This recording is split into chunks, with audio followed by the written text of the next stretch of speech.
सिमली छायामा बसी भरिया लामो सास फेरेको उमेर भइसक्यो अस्ति झन्टुला दुःखले घेरेको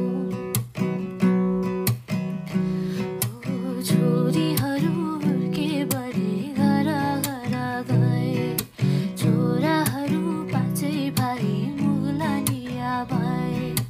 नातिनी र नातिहरू जन्मे भन्छ कुन्नी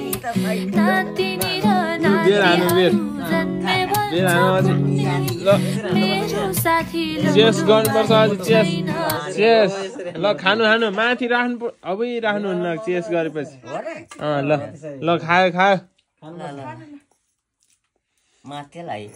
मात्दैन होला यसले